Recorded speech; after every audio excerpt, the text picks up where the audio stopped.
ज्या इमारती आहेत त्या अनधिकृत असल्याचं आता निष्पन्न झालेलं आहे. जे संदीप पटेल याचिकाकर्ते होते त्यांच्याकडनं याचिका दाखल केली 19 तारखेला सुनावणी झालेली आहे. या सुनावणीमध्ये जे 65 इमारती त्यांच्यावरती कारवाई करण्याचे निर्देश दिले. कशा प्रकारे आपण आता कारवाई करणार? यामध्ये 19 नोव्हेंबरला या याचिकेमध्ये सुनावणी करताना माननीय उच्च न्यायालयाने याच्यात दिलेले जे निर्देश आहेत त्याच्यात पॅरा नंबर 6 मध्ये त्यांनी म्हणलेलं आहे की पोलीस डिपार्टमेंटची मदत घेऊन याचे जे अनधिकृत ऑलरेडी जे ड्यू प्रोसेस ऑफ लॉमध्ये त्यांना पुरेशी संधी देऊन जे डिक्लेअर केलेले आहेत आणि अशा इमारतीवर MRTP अंतर्गत गुन्हा देखील दाखल करण्यात आलेले आहे. तर अशा सर्व इमारती ज्या आहेत ह्या 3 महिन्याच्या कालावधीमध्ये महानगरपालिकेने त्या पाडाव्यात अशा प्रकारचे आदेश कोर्टानं दिलेले आहेत.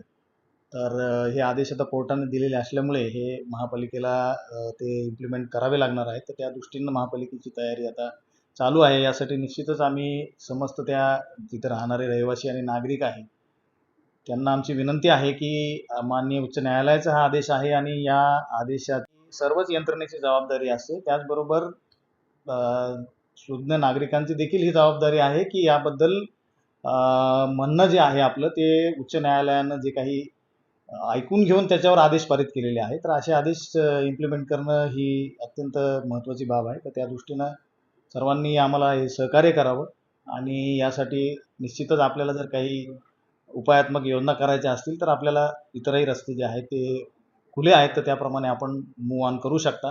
परंतु मात्र महापालिका जी आहे ती याचे जे आदेश आहेत माननीय उच्च न्यायालयाचे त्या आदेशाचे पालन करण्याच्या दृष्टीनं पावलं टाकते. कल्याण डोंबिवलीमध्ये 65 ज्या इमारती आहेत त्याच्यावरती सुनावणी झालेली आपण याचिका करता आहात. 19 तारखेला याचा निकाल लागलेला आहे. काय या याचिकेमध्ये सुनावणी झालेली आहे? असं झालं की मी ही याचिका 2021ला दाखल केली होती. फसवणुकीचा प्रकार होता.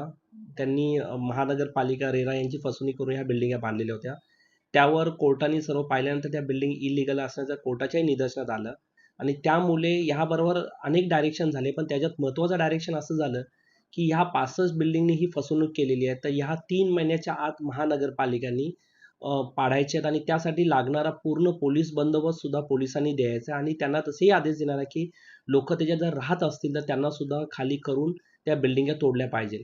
आणि या बाबतीत महानगरपालिकेने सुद्धा एक ॲफिडेव्हिट दाखल केलं होतं ज्यामध्ये त्यांनी म्हटलेलं होतं की 65 मधल्या 4 बिल्डिंगा ज्या आहेत त्या MIDC मधल्या आहेत, एक MMRDच्या रिजनमध्ये आहेत आणि त्याच्यापैकी त्यांनी 6 बिल्डिंगा पाडल्या आहेत. 4 फक्त टेम्पररी त्यांनी कारवाई केलेली होती आणि 48 हे अजून पूर्ण पाडणं बाकी आहे. अशा पूर्णच बिल्डिंग त्यांना पाडण्याचा एक आदेश झालेला आहे.